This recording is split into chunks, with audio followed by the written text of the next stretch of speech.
Hey, what's up, guys? Here on the Fire Sports Pod, where everything we got is hot. I'm your host, Zach Jackson. Welcome back, our co-host, Justin, back on the podcast for the first time in a month? Yeah, man, the work schedule's been crazy, man. It's just been crazy. All good, man, but we're happy to have you on. We'll just get it out the way. We'll be having our show on Thursday at 7:15. So for everybody out there on TikTok Live, stay tuned to that. We'll have that show for you starting at 7:15, 7:30 on Thursday night before the Cowboys take on the Detroit Lions. So now, guys, it's been a long week. We had a podcast last week to kind of get us back in the groove. Missed 2 weeks prior to that. But now we're back in the groove, and we're going to stay on the groove. As I let everybody else know with Joey last time, Justin, you weren't here. Big plans for the podcast coming up in the mid-January to end of January. We got some big plans, trying to do different stuff with the podcast. So stay tuned to that. But let's get right to the show we have for you guys today here on Recap Monday, Season 9, Episode number 6. Powered by StreamYard, where StreamYard makes the dream yard go. We got three big segments. We got some NBA top rankings, who are the top teams that are entering after Week 7, going into Week 8. Going over some NFL playoff pictures as the playoffs kind of started today, where we'll be looking at who are the teams that are going to be in it after the next 5 weeks. NFC, AFC is packed. It's been a great year actually for football. I think it's been more competitive than it's ever been. Even the bad teams are competing against the pretty good teams. And then third and finally, we're going to go over the college football power rankings. We're pretty much on to the end of the season, going into the college football playoffs. We had Lane Kiffin just move away from Ole Miss and go to LSU. We'll just kind of touch base with that. As LSU is not a contending team for a college football playoff appearance, but Ole Miss is, and how that might affect them. And then obviously the big elephant in the room, Ohio State, massively destroyed Michigan. My Buckeyes killed their arch rivals. Finally, after 5 years of not being able to beat them, we finally got the job done. And how significant that is with the Big Ten Championship happening this Saturday against Indiana, who's the second team in the nation. We'll go over all that. So we got a packed show for you guys. So let's get right rolling. Again, Justin, happy for you to be on. And I'm going to have you start off the show with going over the NBA power rankings and kind of where you like the NBA, where it is at so far. Because we had some teams about a month ago that was like, oh my God, like Milwaukee only had 2 losses. Philly only had 1 loss. Boston and Indiana only had like 1 game, 1 out of 7. And now we're looking at Boston just beat Cleveland. 76ers just lost in double overtime to Atlanta last night. We had a bunch of things happen. So what's your thoughts so far? I mean, would you mind pulling up the power rankings? I'm about to right now. So they could actually see them. Okay. So OKC. Well, number one, OKC makes sense. I mean, they just keep it running. Is J-Dub even back? Yeah, J-Dub. Yes, he made his return yesterday. Yeah, J-Dub's back now. I mean, they look good without J-Dub. They're just a force to be reckoned with, to be honest. I mean, it's just very scary. I was saying before the show that they do hold the Clippers pick, and the Clippers don't look good this year. So imagine they get the number 1 pick and then get AJ DeBanco or someone like that to their bench, or trade down and get even more picks. Or Cameron Boozer, too. Yeah, man. I mean, it's just scary. They're gonna have a lottery pick if the Clippers keep playing bad. Hell yeah. And it's going to be pretty scary to watch. Then number 2 is the Nuggets, I believe. Yeah, yep. The Nuggets. I mean, I think they're right in the spot they should be. I'm not going to lie. I have not been watching a lot of Denver Nuggets games just due to the fact that their games are on really late. So, and I have work. But I will say, though, I'm happy for them, man. Number 2.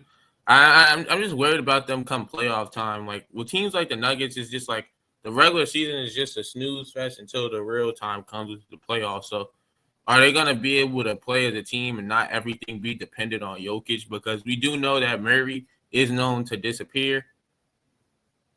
Yeah. So that's all I really worry about with them. I don't really care about power rankings when it comes to the Nuggets because we already know they're going to be in the dance. Yep. Now number 3. Houston Rockets, they're a fun team, man.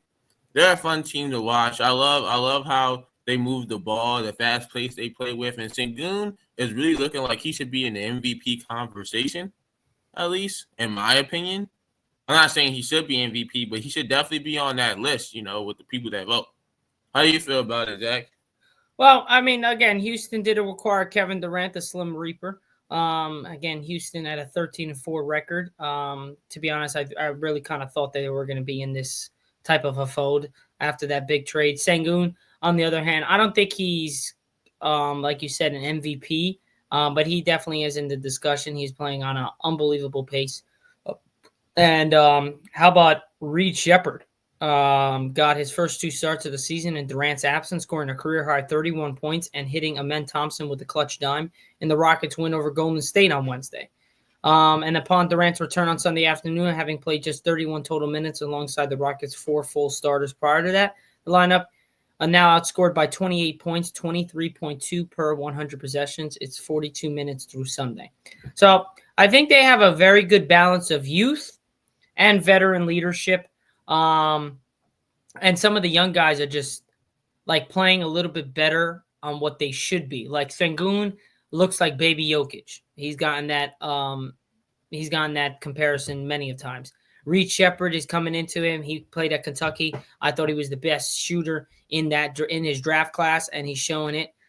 He just needed to get his feet under him and get into the NBA. But I like the Houston Rockets. I think they're going to poise for a deep run. But I don't think they're going to be as poised as a deep run as the next team that you're about to go over. Oh, the Lakers. The Lakers do look good. I'm not going to lie. I think they looked even better without LeBron. I thought they moved the ball a little bit better and ran the floor a little bit better. But it makes sense that they're slowing down just due to the fact that man is 40.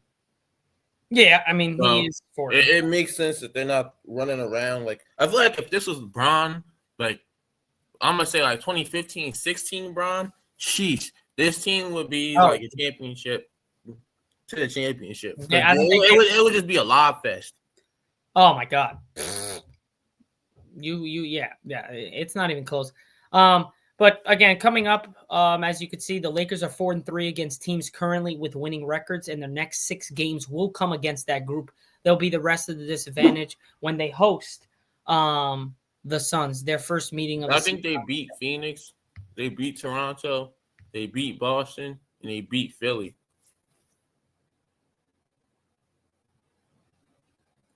Moving on to Detroit Pistons. Pistons 16-4, they went down.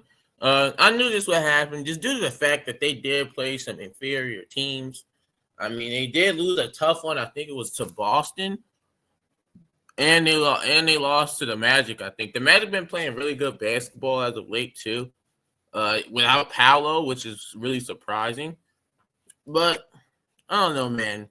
I was told that Cade Cunningham currently is better than Jalen Brunson right now, so. I mean, if he's better than Jalen Brunson, he shouldn't be having that many turnovers, and he should be a more efficient player. I've never seen a player get so much applause for dropping 50 when they took over like 40 shots to get it, and it wasn't efficient. But no one talks about that game. Jalen Brunson had 60 on 50% shooting. No one talks about that. I mean, how do you feel about it, Zach? Well, I mean, of course. I mean, obviously, I like Detroit. This was one. Again, if you go back to a couple months ago when we were going over dark horses, this was definitely my dark horse team to make a run at the championship. And as we're looking,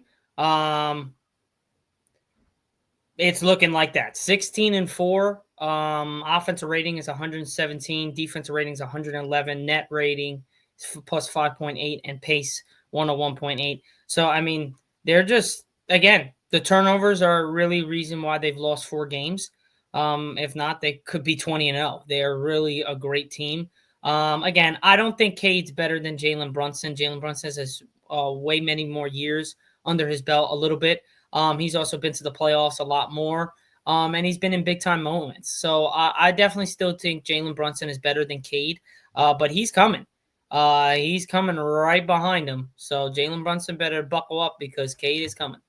I have a question. This is just for a friend that I had. Who's better?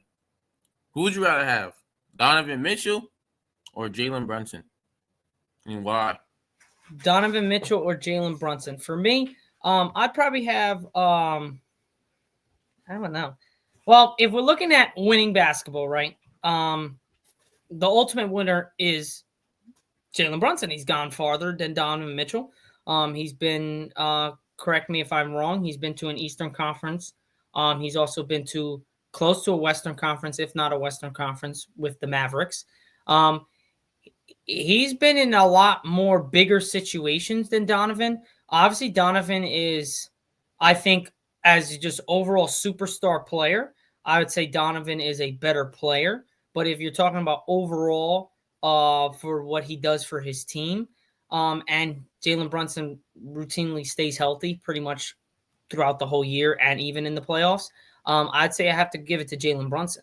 But if you're talking about pure talent, a guy that can literally go give you 60 any given night and got the athleticism, the shooting, whatever, it's Donovan. But if you're going for clutch and you're going for a guy that's going to win you a game and is going to be there every step of the way, then I'd have to go with Jalen Brunson.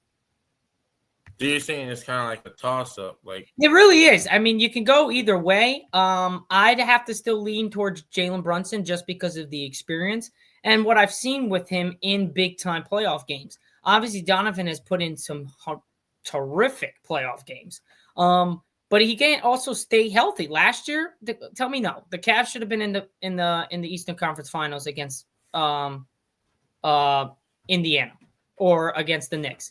It shouldn't have been the Pacers. It should have been the Cavs, but their entire team went and got injured in that series, and Donovan Mitchell had to do everything, but then he also was injured. So there was a lot of just injuries going throughout. He just has to stay healthy, and I think the Cavs, again, you're seeing it now. They're 12-9. They're not healthy right now. That's just the scary thing. Again, that's the problem. They have a great team, but the health is a concern. With the Knicks, Jalen Brunson can go down, but you still got OG, you got Cat, you now got Clarkson to come off the bench.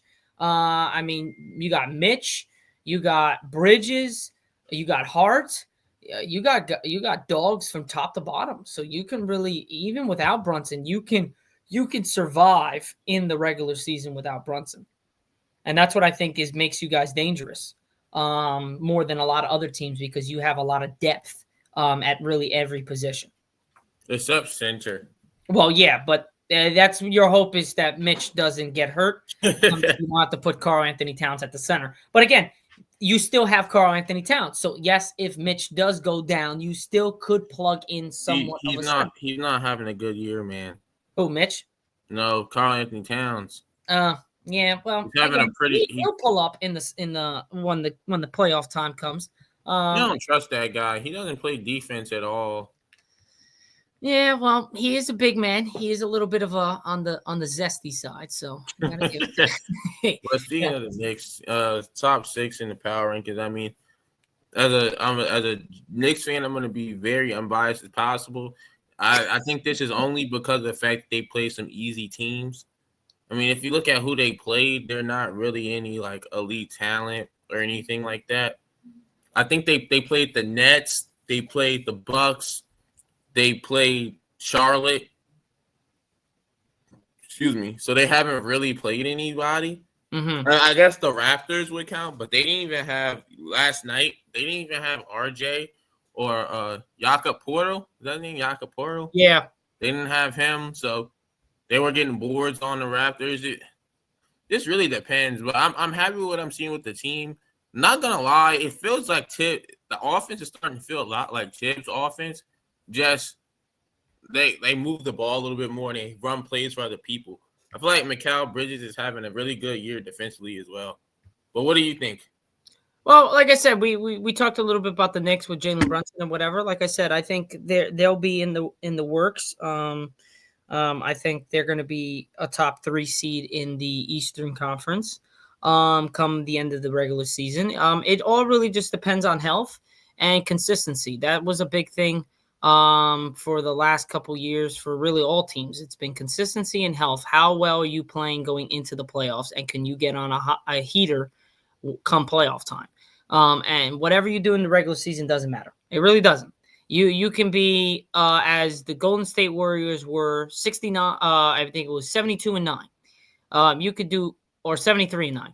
You could be all that, right? And then you still lose in the NBA Finals down 3-1.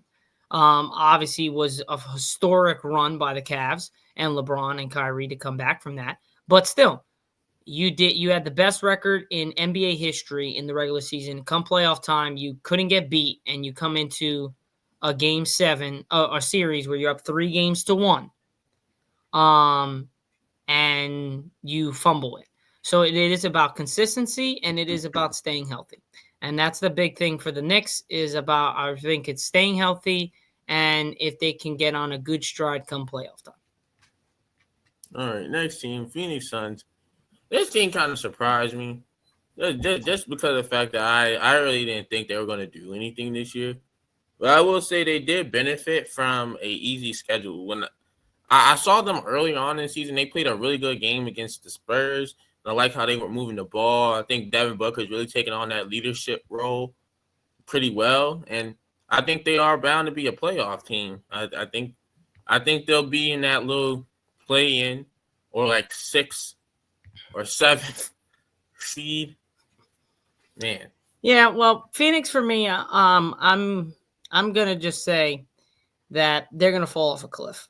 I'm sorry, but I don't think they're gonna sustain what they're doing. They're 12-9. Again, they're top 7 for me, but right now I just don't like. I'm just not thinking that Jalen Green is gonna consistently play as fundamentally sound as he is playing right now with Devin Booker. I think Devin Booker is the best on that team, obviously, but can they get it consistently going with that team? And then you got Brooks, who is my worst enemy. I don't like that dude. I think he's a cancerous for everybody. So we'll see. We'll see what happens with Brooks come as it gets closer, but he always messes everything up. Moving on to the Spurs. Now, obviously, the Spurs were off to a hot start. Victor just literally looked like he could not be stopped. But then they hit a little bit of a curb. Teams are kind of figuring out ways to play defense a little bit different on Wemby. Obviously, it's hard because he's 7'4". But I think San Antonio is going to climb in these rankings. I think they're going to be a top 5 seed in the West. I really do. They just got back De'Aaron Fox a couple weeks ago. He's been playing pretty well. Again, like I said, for them, it's about staying healthy. And again, as the Knicks, consistency. Can they shoot the ball at a consistent rate? Can Victor get a consistent 30 to 10, 5 a night? Can he shoot really well from the field? Because his percentages are not the best beyond the arc. And I think that's the biggest thing for San Antonio more than ever. For me, now moving on to Orlando. Orlando, I think they play better without Paolo, without a doubt. I don't know what Paolo's about, ball stopper. Because they look a lot better without Paolo. But he holds the ball. Better. That's the problem. He holds the ball. It's him versus the whole other team, and that's what I think is the problem. He's not a pass first guy. I just don't. I'm not fond of the. I like Paolo a lot. I think he's one of the best players in the league, but he needs to really try to figure out how to use his teammates and get other people involved, because right now it just doesn't look good for. You know where he should go if he were ever to get traded? I feel like Detroit needs a guy like that. They already got Cade, dude. I know, but I'm saying they need a guy that could go out there and get a bucket. Somebody that they got with the second unit.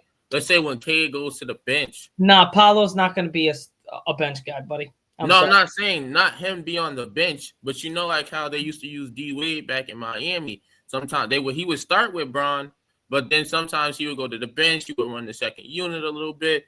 Then they would He's too sub big D of a Wade star. out. They would put in Norris Cole, and then they would have Braun come back in. No, I see what you're saying, but I just think he's too big of a star in the league. They're not going to do that. I'm saying that would be good situation though.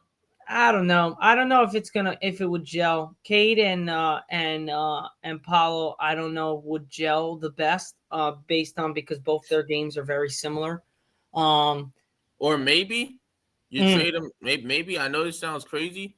You're Orlando. You go like screw it. Let's go after John Morant. We need a guard. We trade John. Now, and we send Paolo to Memphis, and we get Ja because they do need a guard. Then you get some picks. Yeah, because you got Frost, you got Desmond Bain, then you bring in John Morant. That one's not bad. I like that move. Then you got Jalen Suggs off the bench. I do like that move a lot. That one is a little bit better. I just think Cade and Paolo won't work as well as people think they will. But again, I could be wrong. But that's just my opinion when it comes to the Magic. Now, Minnesota. I think Minnesota at 10 right here is pretty blasphemous. I think they've had some games this year, like up and down games. I don't like the way that they're using Rob Dillingham. I think they don't really play him, man. No, that's what I'm saying. They need to really use him. He's a very great asset. I think he's better to be in the point guard position starting than Mike Conley. I love Mike Conley, but he's getting old. Don't they start Dante now sometimes at the 1, 2? And no, it's Mike Conley at the 1, Dante at the 2, Daniels at Edwards at the 3, Daniels at the 4, and either Randall at the 5 or Gobert. No, because they got Rudy Gobert. That's what I'm saying. So they would either put Mike Conley, Dante, and then Anthony Edwards, Julius Randle, Rudy. Daniels comes off the bench, or they would substitute Dante with Mike Conley as the point guard. Daniels would be the 2, Anthony Edwards would be the 3, Julius Randle the 4, Rudy the 5.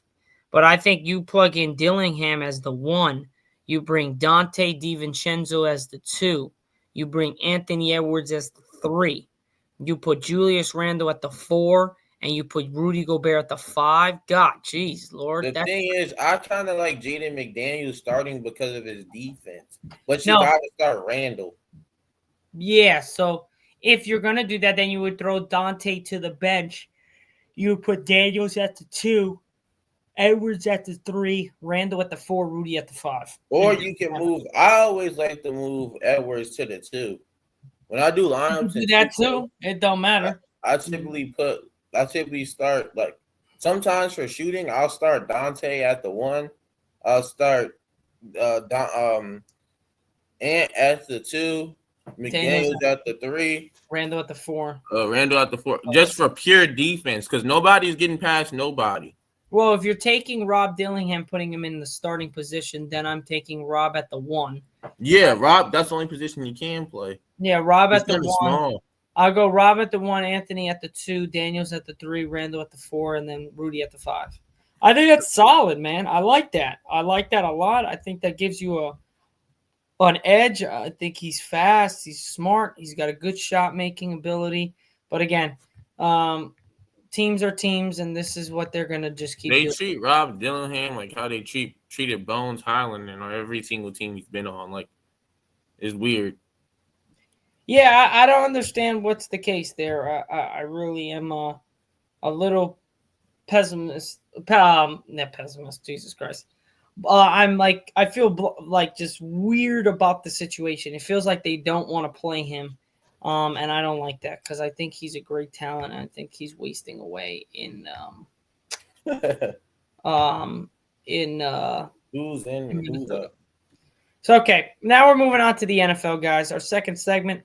AFC standings right now, as it seems, if a playoff started right now, it'd be Denver at 10-2, number 1, New England at 10-2, number 2, Jacksonville at 8-4, Baltimore at 6-6, Los Angeles 8-4, Colts at 8-4, and Buffalo at 8-4. No Chiefs in this picture. Now, before I go into What's crazy is the fact that the Baltimore Ravens are in the playoffs because of their division, man. yeah, and here's my logic here. Denver and New England are locks. They're New England I think is the best team in the AFC.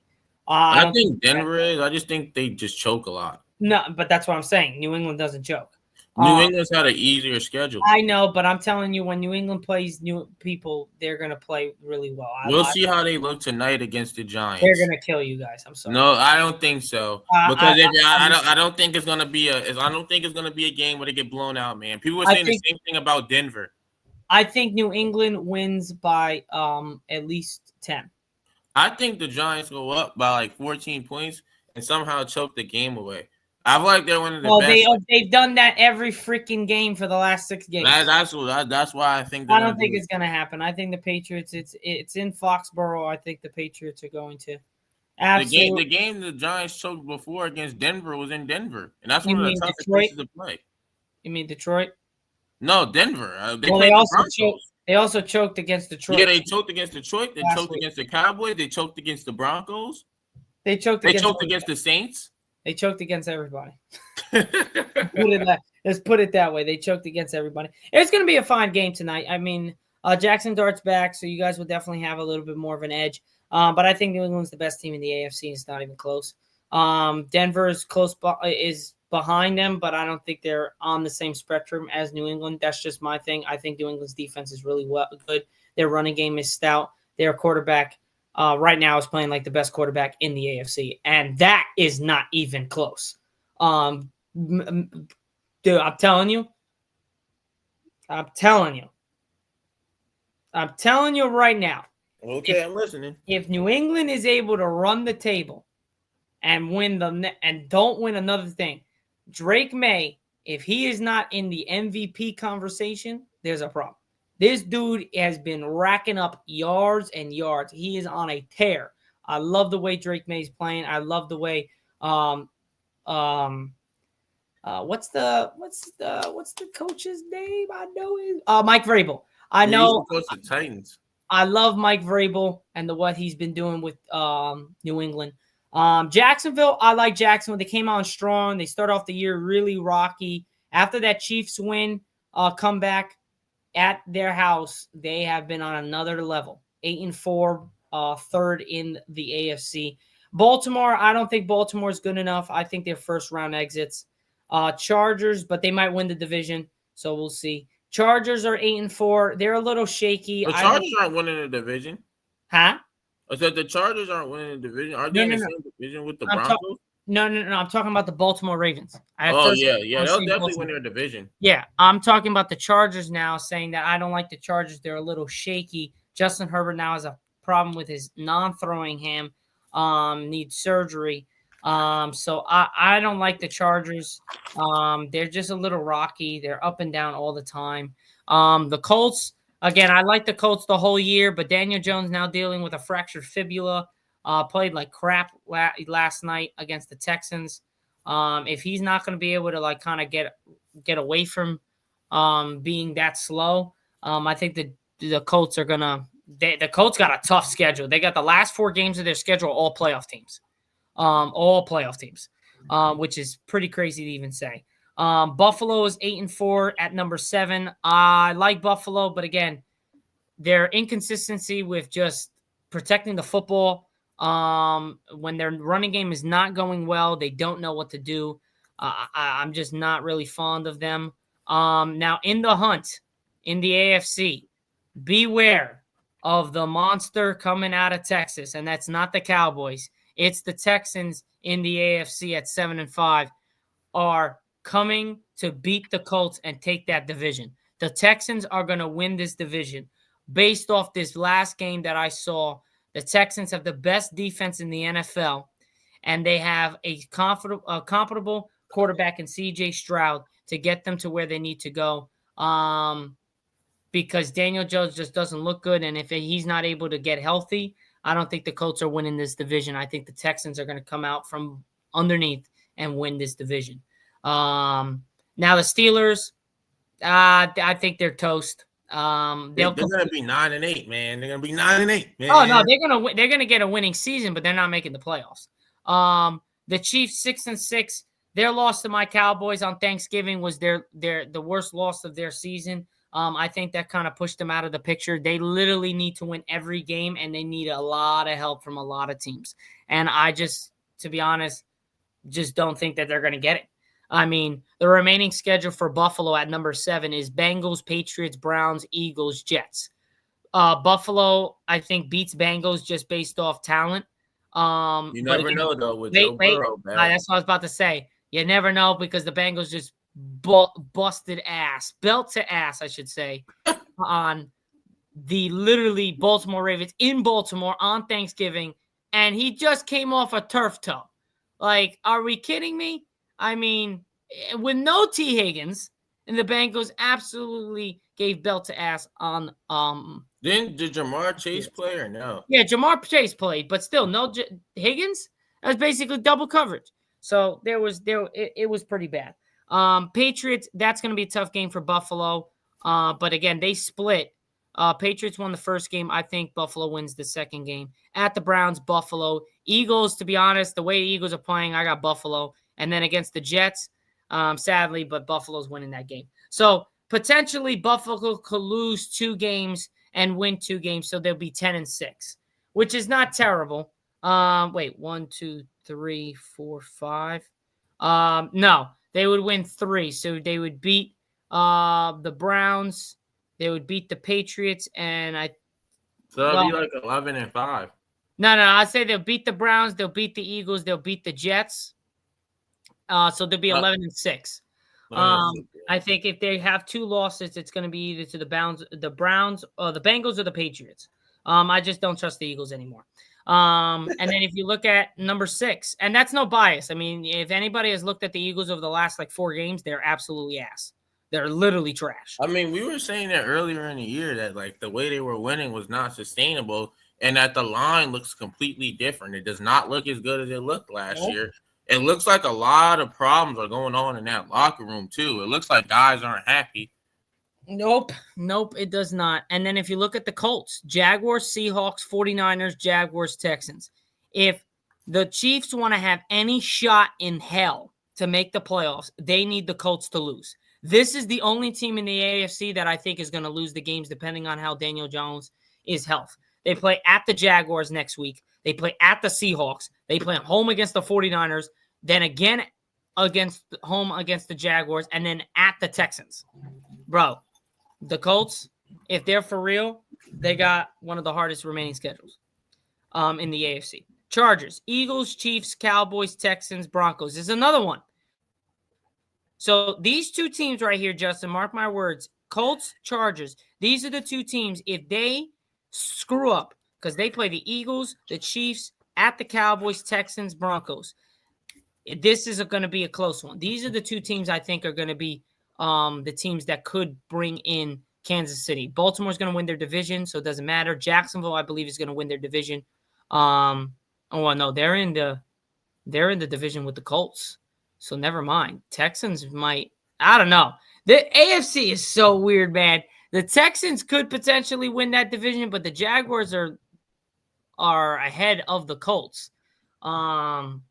In their own division. But so there's a lot of things going on. Some big games coming up. That game against the Steelers. Yeah, there's a lot of games. Huh? Yeah, I said that game that the Ravens have against the Steelers is a big game for them.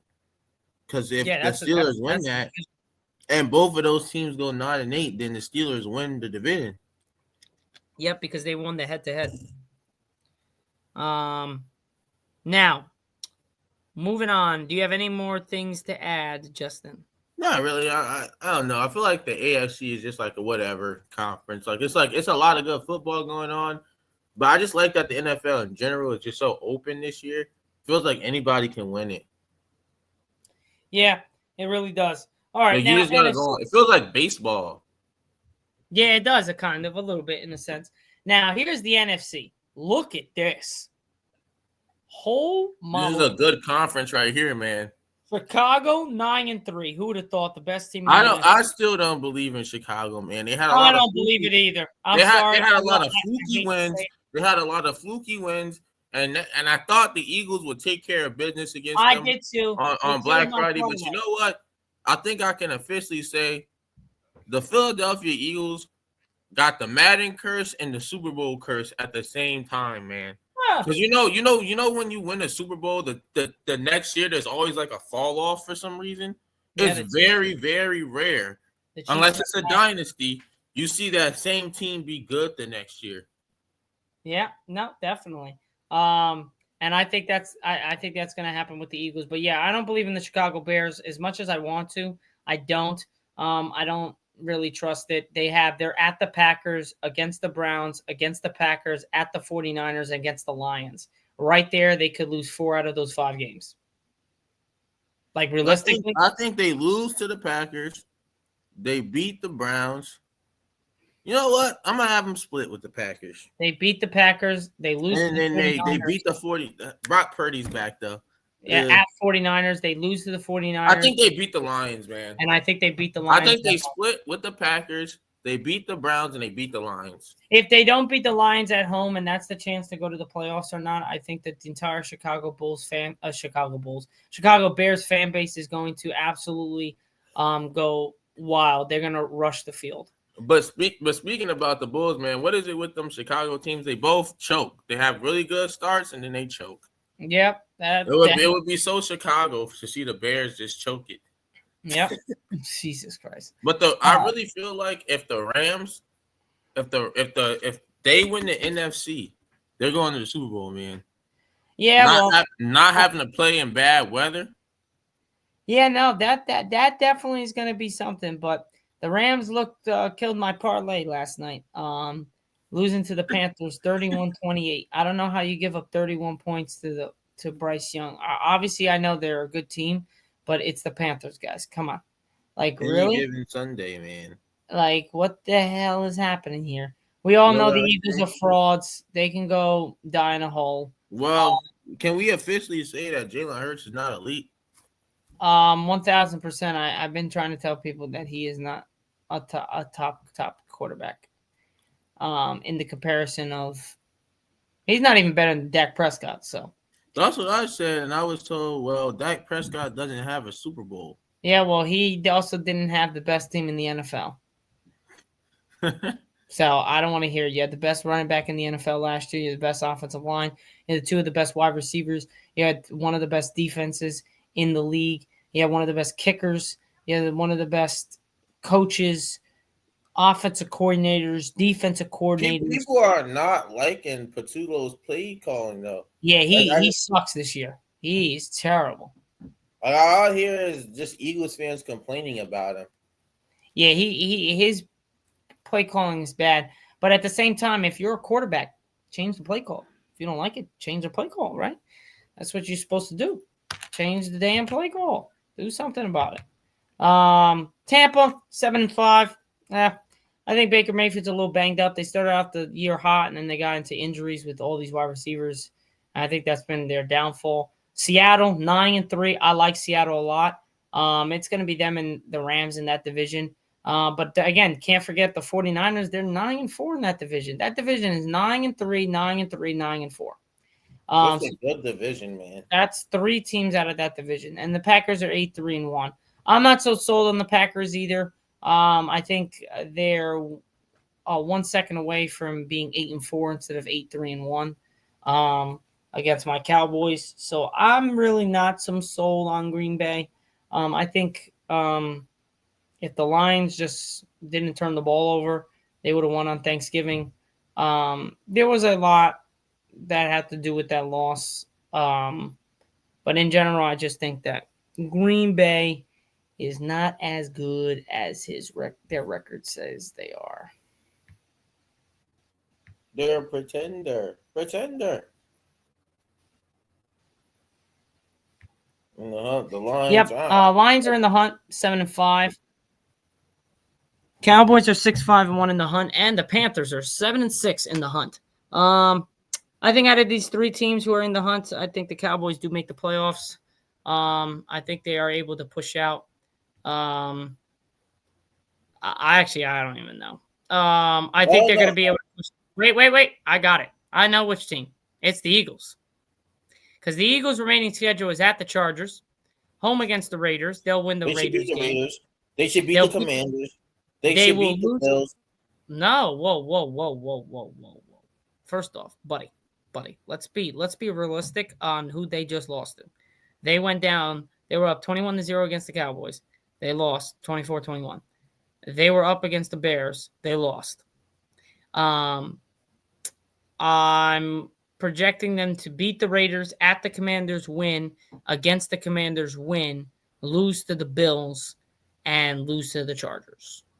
Which means that they're 10-6. So no, my bad. Yeah, because you said 4, so that's 2. That's 2 wins. So that's 10. No, my bad. Yeah, they would be 11-6 because they beat the Commanders twice and the Raiders. They'll be 11-6, which is actually, and we are 6-5-1 with 5 games remaining. So you're saying that you guys went out? Oh, 1,000%. It really Who just you guys play? It really just depends on you guys play the Giants. You guys play the Giants the last week of the season now. Yeah, we played the Giants last week. Second to last week, we play the Commanders. Third to last week, we play Minnesota. Then we play the Chargers, and then we play the Lions this Thursday coming up. So you guys really, gotta beat the Lions, man. We got to beat the Lions. If we don't beat the Lions, season's over. We got to beat the Lions, and then we got to go to the Chargers, which the only game that I'm nervous about is the Lions game. I'm not even nervous about it. I just know that they are coming off 2 back-to-back losses and pretty embarrassing losses for the Lions. So I just don't like that. So I would say that it's going to be tough. We got to come to play. But I think we can do that. And I'm confident that the Cowboys were able to get the win. And we're 7-5-1, and then we move on to Chargers. And once we get past the Chargers, then we play Minnesota. We play the Commanders, and we play the Giants. Those are the last 3 games. So I think those are a great last 3-game schedule. And we have to win every game. And that's pretty much it. Now, if the Eagles are going to fumble against the Commanders, which the Commanders just played one hell of a game against second-best defense in the league in Denver last night, then we're potentially looking at something different. But for right now, I think the Eagles are 11-6. Cowboys are 6-5-1. I think that they're will be 11-5-1, and I think we get into the playoffs, and that's kind of where I'm thinking. Okay, I mean, I agree. I concur. I think the Cowboys can make the playoffs. They're just gonna need a little bit of help. Yeah, everyone needs a little help. I think everyone knows now that if the Cowboys make the playoffs, everyone better watch out because I'm just gonna say this now, though. Last week of the season, needing to beat the Giants to get into the playoffs, I would love to play spoiler, man. Yeah, I know you will, but guess what? That's not gonna happen. Suck with the rest of us. Because the Giants saw a defense week 1 or week 2, whatever it was, that could not stop a nosebleed. This defense has given up 21 points to one of the best offenses in the league on paper in the Eagles, given up 14 points in the first quarter, and then stopped Patrick Mahomes for 2.5 to almost 3 quarters up until the fourth quarter where he scored another 14 and then stopped him on the last drive. So I'm going to give one big round of applause to that defense. And I'm saying right now that when you run up against our defense, it is not going to be as easy as it was in the beginning of the year. Now, moving on to a quick little top 12 segment of college football, not Justin's biggest forte here. Just going to go quick over the rankings. Ohio State obviously is at number 1 after beating Michigan pretty handily, 27-9. Ohio State's become the first team since Florida's 1975 team to give up 16 or fewer points in each of its first 12 games according to ESPN research.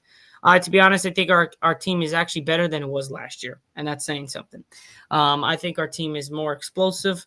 I think we have a better quarterback, and I think our Tate as our secondary wide receiver behind Jeremiah is absolutely crazy. So I think Ohio State is going to have a perfect season. They play the Big Ten championship game against Indiana next week, and I think we stay perfect, and we go on to win the second and the back-to-back national championships. Indiana, obviously number 2. They've had some ups and downs of staying undefeated, and it was able to get to the number 2 spot and stay there. Georgia, number 3. Obviously, they're always there. No matter what the case is, Georgia's recruiting class is absolutely crazy. Texas Tech, 4. Not so really high on these guys. I think they're kind of in a somewhat of an easier schedule. And I think Texas Tech has kind of skated by. Oregon Ducks, they're always a tricky spot.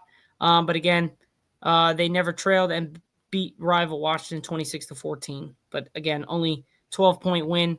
Ole Miss, the whole thing with Lane Kiffin, their head coach left to go coach LSU right before the season ended for Ole Miss, and Ole Miss is going to make the playoffs. So it's going to be a little weird here on what is going to happen with Ole Miss and if someone is going to take them down post Lane Kiffin's departure. Texas A&M dropped 3 spots from their loss against Texas. They're at number 7. They were a perfect team. Again, I think the Aggies just played pretty poorly in the game against Texas. They're 11-1 to finish the season.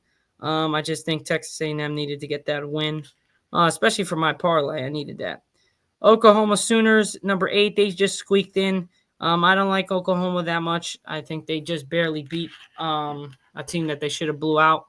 Notre Dame, Fighting Irish, back in it after going to the college football playoffs and the national championship last year against Ohio State.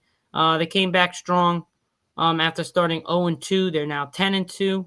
And then Alabama at number 10. They dropped from the 9 spot to the 10 spot. I like Alabama. You always can go for an Alabama team. They always got heart, grit. Ty Simpson is one of the finalists one of the top finalists for the Heisman. BYU, don't trust at all. Please do not think that their ranking is good. They play in a shitty conference. They're in a non-conference. Miami, they've played in a better conference, but they're not the best. And then Vanderbilt. This is the team, I'm sorry. I'm taking out BYU and